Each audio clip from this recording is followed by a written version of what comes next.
श्रावण मास माध्यम दूसरा अध्याय। ईश्वर बोले, हे महाभाग, आपने उचित बात कही। हे ब्रह्मपुत्र, आप विनम्र, गुणी, श्रद्धालु, भक्ति संपन्न श्रोता है।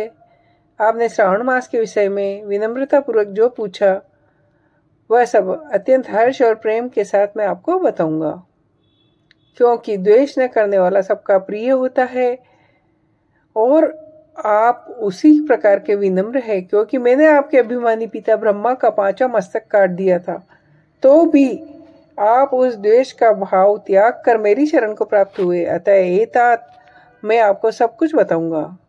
आप एकाग्रचित होकर सुनिए। हे योगिन, मनुष्य को चाहिए कि श्रावण मास में नियम पूर्वक नक्त व्रत करे और पूरे महीने भर प्रतिदिन रुद्राभिषेक करे। अपनी प्रत्येक प्रिय वस्तु का इस मास में त्याग कर देना चाहिए। पुष्पों, फलों, तुलसी की मंजरी तथा तुलसी दलों और बिल पत्रों से शिव जी की लक्ष्य पूजा करनी चाहिए। 1 करोड़ शिवलिंग बनाना चाहिए और ब्राह्मणों को भोजन कराना चाहिए। महीने भर धारण पारण व्रत तथा उपवास करना चाहिए। इस मास में मेरे लिए अत्यंत प्रीतिकर पंचामृत अभिषेक करना चाहिए। इस मास में जो शुभ शुभ कर्म किया जाता है वह अनंत फल देने वाला होता है। हे मुने, इस माह में भूमि पर सोए, ब्रह्मचारी रहे और सत्य वचन बोले। इस मास को बिना व्रत के कभी व्यतीत नहीं करना चाहिए।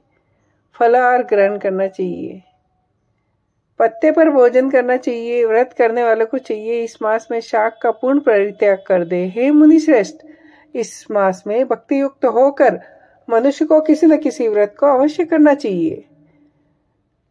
भूमि पर शयन करने वाला, प्रातः स्नान करने वाला और जितेंद्रिय होकर मनुष्य को एकाग्र किए गए मन से प्रतिदिन मेरी पूजा करनी चाहिए। इस मास में पुरुष शरण निश्चित रूप से मंत्रों की सिद्धि करने वाला होता है। इस मास में शिव के षडाक्षर मंत्र का जाप या गायत्री मंत्र का जाप करना चाहिए और शिव जी की प्रदक्षिणा, नमस्कार तथा वेद पारायण करना चाहिए। पुरुष सूक्ति का पाठ अधिक फल देने वाला होता है। इस मास में किया गया यज्ञ, कोटि होम, लक्ष्य होम तथा आयुध होम शीघ्र ही फलीभूत होता है और अभिष्ट फल प्रदान करता है। जो मनुष्य इस माह में एक दिन भी व्रतहीन व्यतीत करता है उसे बहुत तकलीफ होती है। यह मास मुझे जितना प्रिय है उतना कोई अन्य मास प्रिय नहीं। यह मास सकाम व्यक्ति को भी अभिष्ट फल देने वाला है तथा निष्काम व्यक्ति को मोक्ष प्रदान करने वाला है। हे सतम, इस मास के जो व्रत तथा धर्म है उन्हें मुझसे सुनिए।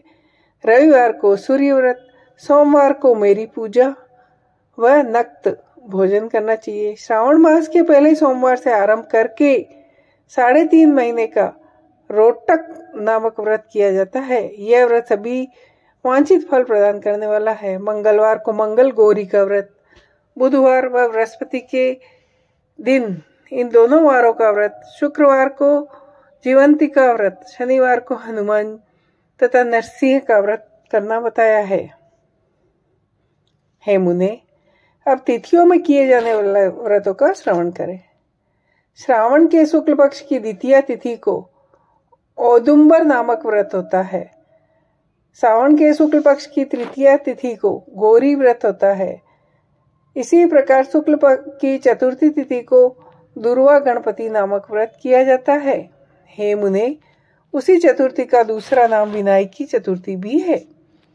शुक्ल पक्ष में पंचमी तिथि नागों के पूजन के लिए होती है। हे मुनि श्रेष्ठ, इस पंचमी को रौरव कल्पादि नाम से जानिए। षष्ठी तिथि को सुपोदन व्रत और सप्तमी तिथि को शीतला व्रत होता है। अष्टमी या चतुर्दशी तिथि को देवी का पवित्रारोपण व्रत होता है। इस माह के शुक्ल तथा कृष्ण पक्ष की दोनों नवमी तिथियों को नक्त व्रत करना बताया है। शुक्ल पक्ष की 10वीं तिथि को आशा नामक व्रत होता है। इस मास में दोनों पक्षों में दोनों एकादशी तिथियों को इस व्रत की कुछ और विशेषता मानी गई है। श्रावण मास के शुक्ल पक्ष की द्वादशी तिथि को विष्णु का पवित्रारोपण व्रत बताया गया है। इस द्वादशी तिथि में भगवान श्रीधर की पूजा करके मनुष्य परम गति को प्राप्त करता है। उत्सर्जन, उपाकर्म, सभादीप, सभा में उपाकर्म, इसके बाद रक्षाबंधन, पुनः श्रवणाकर्म, सर्प बलि, हयग्रीव का अवतार, ये 7 कर्म पूर्णमासी तिथि को करने हेतु बताए हैं। श्रावण मास के कृष्ण पक्ष में चतुर्थी तिथि को संकुष्टि चतुर्थी व्रत कहा गया है और श्रावण मास के कृष्ण पक्ष की पंचमी तिथि के दिन मानव कल्पादि नामक व्रत को जानना चाहिए। हे द्विज, कृष्ण पक्ष की अष्टमी तिथि को श्री कृष्ण का पूर्ण अवतार हुआ। इस दिन उनका अवतार हुआ अतः महान उत्सव के साथ इस दिन व्रत करना चाहिए। हे मुनि श्रेष्ठ, इस अष्टमी को मनवादी तिथि जानना चाहिए। श्रावण मास की अमावस्या तिथि को पिठोरा व्रत कहा जाता है। इस तिथि में कुशों का ग्रहण, वृषभों का पूजन किया जाता है। इस मास में शुक्ल पक्ष की प्रतिपदा तिथि से लेकर सब तिथियों के पृथक पृथक देवता है। प्रतिपदा तिथि के देवता अग्नि, द्वितीय तिथि के देवता ब्रह्मा, तृतीय तिथि की गौरी, चतुर्थी के गणपति, पंचमी के नाग और षष्ठी तिथि के देवता कार्तिकेय है। सप्तमी के देवता सूर्य और अष्टमी के देवता शिव है। नवमी की देवी दुर्गा, दशमी के देवता यम, एकादशी के देवता विश्व देव कहे गए हैं। द्वादशी के विष्णु, त्रयोदशी के कामदेव है। चतुर्दशी के देवता शिव और पूर्णिमा के देवता चंद्रमा और अमावस्या के देवता पितर हैं। ये सब तिथियों के देवता कहे गए हैं। जिस देवता की जो तिथि हो उस देवता की उसी तिथि में पूजा करनी चाहिए। इस मास में अगस्त का उदय होता है। हे मुने, मैं उस काल को बता रहा हूँ, ध्यान से सुनिए।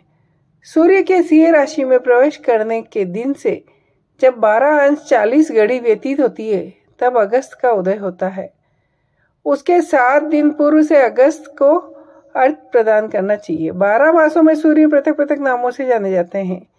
उनमें से श्रावण मास में सूर्य गभस्ती नाम वाला होकर तपता है। इस मास में मनुष्यों को भक्ति संपन्न होकर सूर्य की पूजा करनी चाहिए। हे सतम, चारों मासों में जो वस्तुएं वर्जित है उन्हें सुनिए। श्रावण मास में शाक, भाद्रपद में दही का त्याग कर देना चाहिए। इस प्रकार आश्विन में दूध तथा कार्तिक में दाल का परित्याग कर देना चाहिए। यदि इन मासों में इन वस्तुओं का त्याग नहीं कर सकते हैं तो केवल श्रावण मास में ही उक्त वस्तुओं का त्याग करने से मानव उसी फल को प्राप्त कर लेता है। हे मानद, यह बात मैंने आपसे संक्षेप में कही है।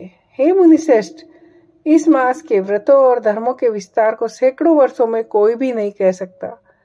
मेरी या विष्णु की प्रसन्नता के लिए संपूर्ण रूप से व्रत करना चाहिए।